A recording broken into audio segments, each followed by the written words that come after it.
में आया भी है।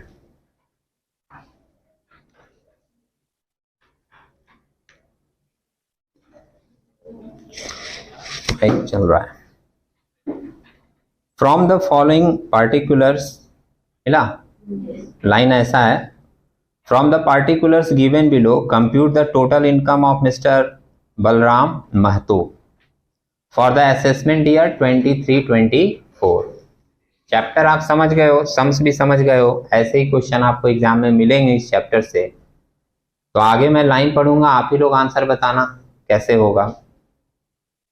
सबसे पहला दिया हुआ इनकम फ्रॉम बिजनेस, तो अगर जब कुछ नाम नहीं दिया रहता है तो ये ओनर का ही होता है, मतलब जो पर्सन मेन है उसका। तो ये समझ लो मिस्टर बलराम महतो का बिजनेस इनकम होगा। कितने का दिया है? 1,08,000। फिर लिखा है income of minor son singer by profession. अच्छा, छोटा बच्चा है, अभी से ही सिंगर है, प्रोफेशनल है, कितना कमाया? 15,000।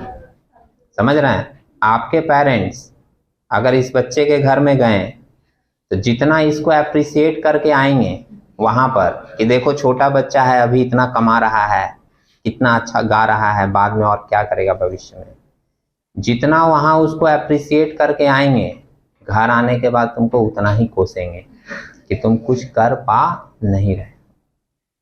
गलत बोल रहे हैं क्या साहिल? साहिल हमको तिरछी नजरों से कभी कभी देखता रहता है। और एक बार मैं इसको बोल दिया था एक दिन कि मेरा फेस रीडिंग बड़ा अच्छा है, तुम हमको ले चलना अपने साथ, शादी ब्याह के मामले में मैं सही देखकर बता पाऊंगा कि ये सूटेबल है या नहीं। दूसरे दिन आया ही नहीं। बोला हम जाएंगे नहीं, वहां पर प्रॉब्लम हो जा रहा है। सर मेरे अंदर भी है। अच्छा सही है। देखो इनकम फ्रॉम बिजनेस दिया है 1,08,000 का। Income of minor son singer by profession है कितने का? 15,000 का। विनिंग फ्रॉम लॉटरी ग्रॉस है। Ticket purchase in the name of mister Mahato minor daughter 8,500, तो ये भी तो विनिंग फ्रॉम लॉटरी क्लब हो जाता है ना। फिर है mister Mahto wife a government servant and her income computed under the head salary 70,000, ये वाइफ का इनकम है। अच्छा, इस केस में देखो इनकम फ्रॉम बिजनेस महतो का 1,08,000 दिखा फर्स्ट लाइन, और वाइफ का इनकम कितना आ रहा है? 70,000।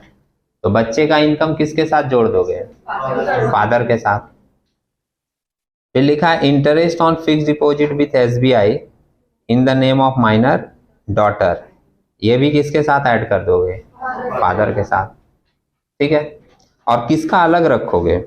वो बच्चे का जो सिंगर था, है ना, उसका अलग रखेंगे, मदर का अलग रखेंगे, फादर का अलग रहेगा, और फादर में ही वो क्लब्ड हो जाएगा आपका interest on fix deposit. Simple है, कर सकते हैं आप लोग, कीजिए, आप लोग कीजिए। प्रॉब्लम होगा तो आप बोर्ड पे देखिएगा, मैं बताता रहूंगा।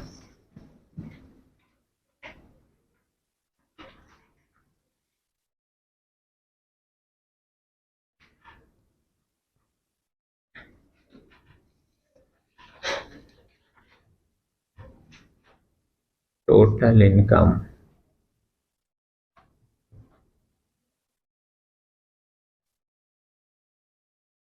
For the assessment year 23-24।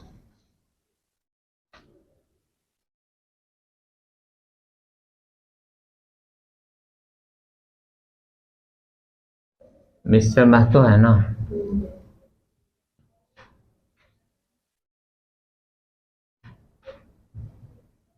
Mrs Mahto. तो माइनर डॉटर का नाम शायद नहीं दिया है ना, हम लोग माइनर डॉटर ही लिख दे रहे हैं। हाँ, सन अलग कमाया था ना, तो माइनर सन लिख दे रहे हैं।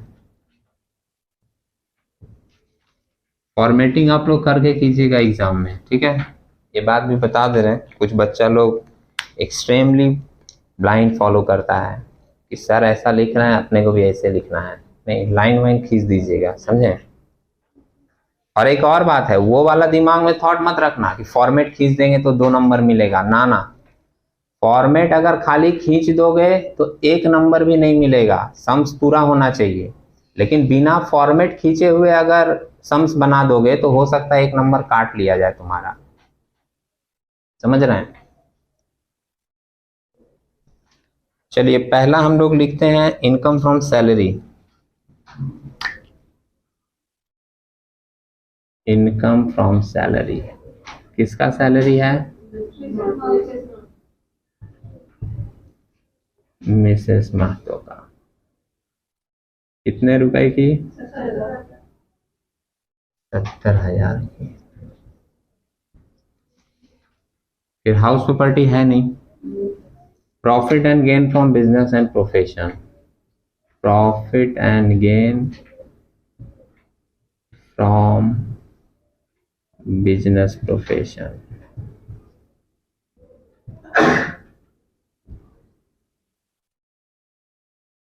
बिजनेस प्रोफेशन किसका है? वो तो बिजनेस इनकम डायरेक्ट लिखा है ना, तो बिजनेस इनकम लिख दे रहे हैं भाई। कितने का? 1,08,000। और बिजनेस में था जो सिंगिंग बाय प्रोफेशन है ना, वो भी आ जाएगा इसी में। ठीक है, income of minor son, income from singing, profession हो गया ना वो, समझ रहे हो? तो वो भी आ जाएगा इसी में। इनकम फ्रॉम सिंगिंग कितने की है? 15,000 की। उसमें लेस मिलेगा एग्जेम्पशन अंडर सेक्शन 10 सबसेक्शन 32। पिछले सम्स में भी कोई बोल रहा था एग्जेम्प्टेड अंडर सेक्शन 10 सबसेक्शन 32। कितने रुपए का? 15। सिंगिंग तो सर पर्सनल टैलेंट हो गया ना। हाँ, तो ये तो आएगा ही नहीं, क्लब होगा ही नहीं, ये तो उसका सेपरेट हो गया है ना। वाह क्या बात है, बहुत बढ़िया, शाबाश। इनकम फ्रॉम सिंगिंग डायरेक्ट आएगा माइनर सन में। क्लियर है ना? तो देखो एक लड़का ही पकड़ा सिर्फ। अच्छा, तो बोलने वाला था, बोला नहीं, कोई बात नहीं। 2-3 लोगों ने ध्यान दिया ये इसका खुद का मैनुअल वर्क से एक्टिविटी से किया हुआ इनकम है और ये इनकम क्लब नहीं होगा, तो अलग दिखाएंगे। ठीक है, इसके बाद कौन सा इनकम है? इनकम फ्रॉम अदर सोर्सेस ले लेते हैं। Income from other sources, income from other sources. Winning from lottery है, विनिंग फ्रॉम लॉटरी तो डॉटर का था, है ना? कितना? 8,500। और इंटरेस्ट ऑन फिक्स डिपॉजिट भी है। इंटरेस्ट ऑन फिक्स डिपॉजिट कितना था? 22,500। अच्छा मेरी बात एक बार अगर आप लोग सुन रहे हो तो थोड़ा सा ध्यान देना, 1500 का छूट तो एक ही बार मिलेगा ना, तो हम इन दोनों को जोड़कर अगर 1500 का छूट दिखा दें तो भी कोई प्रॉब्लम नहीं है, समझे? या तो आप पहले वाले से दिखा दो या तो आप दूसरे वाले से दिखा दो, दोनों में अलग अलग नहीं दिखा सकते। या फिर दोनों को जोड़कर 31,000 आ रहा है, इसमें से दिखा देते हैं लेस एग्जेम्प्टेड। ये तो क्लब होगा ना इनकम, तो क्लब्ड होगा तो इसमें ऐड हो एग्जेम्प्टेड अंडर सेक्शन 10 सबसेक्शन 32। कितने का? 1500 का। 29,500। और अब हम लोग सिंपली क्या करेंगे, ऐड कर देंगे, ग्रॉस टोटल इनकम आ जाएगा। तो लिख दीजिए gross total income. Gross total income less exempted under section, under chapter लिखो पूरा, exempted under chapter Roman 6A under section 80C to 80U का कोई डिडक्शन सम्स में नहीं है ना। माइनस करके यही फिगर आपका आ जाएगा टोटल टैक्सेबल इनकम। बोलिए फर्स्ट वाले का कितना आ रहा है? 500, दूसरे का 70,000 है और इसमें 15,000 है। हमसे पहले कई लोग बना लिए हैं, बहुत अच्छा है, देख के अच्छा लग रहा है। आपका एफर्ट, आपकी मेहनत, आपका लगन। टोटल टैक्सेबल इनकम, ठीक है, ओके।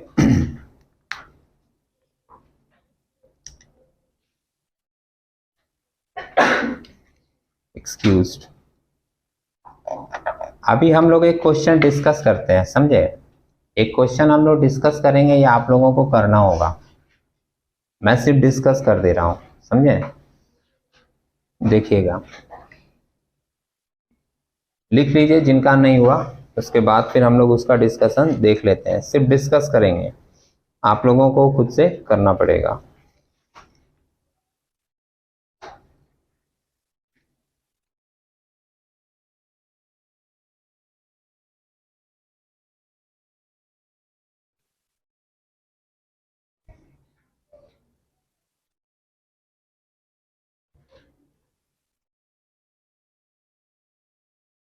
हो गया?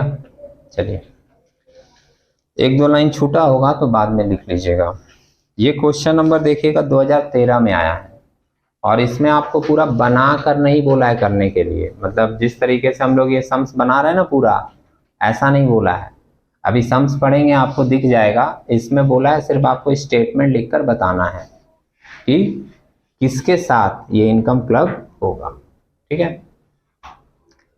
इन whose hand the following income will be taxable. देखा, जो सम्स अभी हम लोग किए थे जैसे उसके पहले वाला क्वेश्चन है, मिलेगा आपको, मिला क्या? तो इसमें आपसे जो पूछा है ना कि किसके साथ इनका इनकम टैक्सेबल होगा, तो आपको ऐसे फॉर्मेट बना के सम्स नहीं करना है, सिर्फ स्टेटमेंट लिख देना है। अब पहला पढ़ते हैं, देखना। ए नंबर पॉइंट में ABC करके दिया है। पॉइंट नंबर ए बोल रहा है interest on debenture of ABC limited receive by missus Y when the debenture were transferred by mister X to missus Y assuming that mister X ने missus Y को debenture transfer किया। ये line है, ठीक है, asset है एक। अब आपको इस पे बताना है, दो कंडीशन है 1 और 2। अब इसमें आपको बताना है कि ये जो इनकम आया है इंटरेस्ट डिवेंचर के ऊपर, ये किसके साथ क्लब होगा या क्लब नहीं होगा। तो फर्स्ट वाले पॉइंट में पूछा है सच transfer was made before marriage. अच्छा, मिस्टर एक्स है और मिसेस वाई है, भले ही तुम लोग इंटरेस्ट नहीं समझे होगे, डिवेंचर नहीं समझे होगे, ट्रांसफर नहीं समझे होगे, लेकिन ये तो समझे होगे ना कि मिस्टर एक्स है अब मिसेस वाई है, कनेक्शन बैठ रहा है। तो अभी कनेक्शन बैठने से पहले ही डिवेंचर ट्रांसफर कर दी। देखा, डिवेंचर ट्रांसफर कब किया है? Before marriage. और क्वेश्चन क्या पूछ रहा है कि इस डिवेंचर के ऊपर जो इंटरेस्ट मिलेगा वो कौन टैक्स देगा, मिस्टर एक्स या मिसेस वाई? मिस्टर एक्स देगा। मिस्टर एक्स देगा। किस ग्राउंड पे बोल रहे हो? इस बात पे ना, रूल तो इजाजत नहीं देगा। अगर तुम रूल की बात ना भी करो, हम लोग तो टैक्स में रूल पे चलते हैं, अगर तुम रूल पे ना भी चलो तो तुम लॉजिकल सोच लो भाई। हम मान लो है मिस्टर एक्स और कोई है मिसेस वाई, वो अभी मेरे कस्टडी में आया है क्या? हम उसको डिवेंचर दे दिए, उसके ऊपर उसको इंटरेस्ट मिला, इनकम कौन कमा रहा है? वो। हम किस बेसिस पे टैक्स देंगे? तो अभी जो तुम बोल रहे हो वही तो, उस समय बोले कि मिस्टर एक्स देगा। हम क्यों देंगे? हम देंगे कब? कोई पर्सन कब देगा? जब उसके साथ रिलेशन बन जाएगा लीगल। हाँ, वो लड़का सही बोला रिलेशन बन जाएगा लीगल।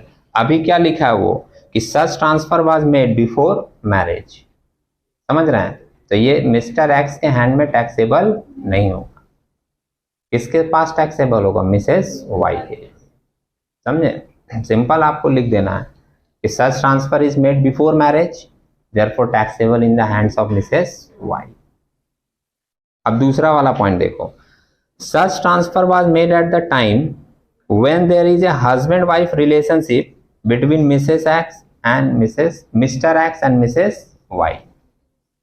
अब तो बन गया ना रिलेशन, तो अब जब हस्बैंड वाइफ का रिलेशन बन गया तो भले ही वो डिवेंचर उसके नाम पे ट्रांसफर कर दिया, इंटरेस्ट उसके नाम पे आ रहा है, लेकिन वो इनकम टैक्सेबल होगा मिस्टर एक्स के लिए। समझ रहे हैं? ओके। दूसरा पॉइंट देखिए, mister P held 22% shares of Star limited. Star limited का 22% शेयर है। क्या हुआ सुरुचि?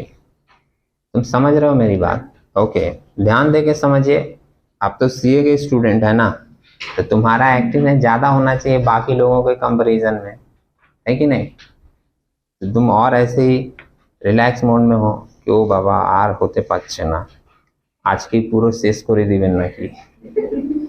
जब स्टूडेंट थक जाता है ना कभी कभी, तो सबके साथ होता है जनरली, जैसे आप लोग भी महसूस करते होंगे कभी कभी, तो वो यही सोचता है, फिर उसको 40 मिनट के बाद भी बर्डन लगने लगता है, जैसे लगता है आज 1 घंटा हो ही नहीं रहा है।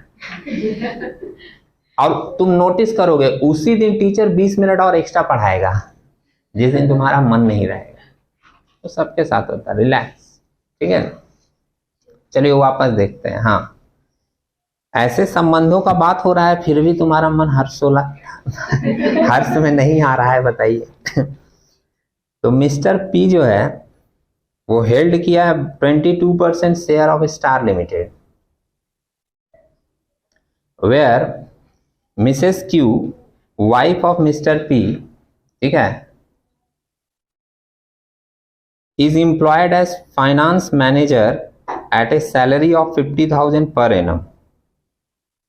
अच्छा, Mrs Q is a chartered accountant भी है and also hold MBA finance degree. वो कितना भी डिग्री होल्ड करे महत्वपूर्ण नहीं है, मेरे यहाँ काम कर रहा है और हमसे 50,000 रुपया सैलरी ले रहा है, बस। समझ रहे हैं? अब वो चार्टर्ड अकाउंटेंट है, MBA भी किया है, IT भी किया है, समझ रहे हो, BTech भी किया है, और उसके बाद बैंक में जॉब कर रहा है। तो ठीक है, तो आप कितना डिग्री होल्ड किए डज नॉट मैटर। मैं एक कंपनी चला रहा हूं, उस कंपनी का मेरे पास 22% शेयर है, तुम्हारे साथ मेरा संपर्क है, लेकिन तुम आए हो और उस कंपनी में जॉब कर रहे हो और 50,000 रुपया सैलरी ले रहे हो, तो वो जो इनकम तुम कमा रहे हो एज ए सैलरी, वो मेरे साथ टैक्सेबल नहीं होगा। वो टैक्सेबल किस में होगा? इन the hands of person who receive the income of salary. जो पर्सन पा रहा है उसी के हाथ में टैक्सेबिलिटी होगी। तो इसमें ध्यान देना फिर से, मिस्टर पी के पास वो टैक्सेबल नहीं होगा। सैलरी इनकम कौन ले रहा है? Mrs Q. तो आप लिखोगे कि किसके पास टैक्सेबल होगा? ये मिसेस क्यू के हाथ। ठीक है, अब वो तो ऐसी कहानी बना देता है ना, 2-3 लाइन तो माहौल बनाना पड़ेगा पहले। ठीक है, और तीसरा लाइन देखिए, C नंबर पॉइंट, इसका आंसर आप लोग दे दोगे क्योंकि अभी तक जो सम्स बनाते आए हो ना उसी से संबंधित ये बात है। C number point, Nipah the minor child of mister and Mrs Bose. Mister Bose has salary income of 4 lakh and Mrs. Bose has income from other sources of ₹5 lakh। किसका ज्यादा है? मम्मी का। मम्मी नहीं बोलना, मम्मा। मम्मा का इनकम क्या है? ज्यादा है। अब लिखा है Nipah earn income of ₹50,000 from a TV reality show. TV reality show से वो जीत रही है कितना? 50,000। किसके साथ क्लब होगा? किसी के साथ नहीं, तुरंत फ्लो में बोल दी माँ के साथ। पूरी बात समझिएगा, मम्मी पापा में मम्मी का ज्यादा है, लेकिन ये तो टीवी रियलिटी शो से जीत रही है ना, दैट मीन्स परफॉर्मेंस की होगी, मैनुअल एक्टिविटी परफॉर्म हो रहा है, तो वो इनकम तो किसी के साथ क्लब होता ही नहीं। तो ये हम लोग टीवी शो वाला इनकम क्लब नहीं करेंगे, स्टेटमेंट लिखेंगे, क्लब नहीं होगा। और उसके बाद लिखा है and ₹10,000 interest on fix deposit with a bank. तो ये इंटरेस्ट ऑन फिक्स डिपॉजिट वाला क्लब होगा, और ये किसके साथ होगा? मामा के साथ, मामा बोलेगा, ठीक है, मामा के साथ ये इनकम क्लब हो जाएगा, इंटरेस्ट ऑन फिक्स डिपॉजिट, क्योंकि उनका इनकम ज्यादा है। तो क्वेश्चन समझ गए आप लोग ना? आपको ऐसे भी मिल सकता है, और या फिर अगर वो स्टेटमेंट वाइज लिखने बोल दे तो कोई प्रॉब्लम नहीं है, आप इसको स्टेटमेंट बनाकर लिख लीजिए। क्लियर है?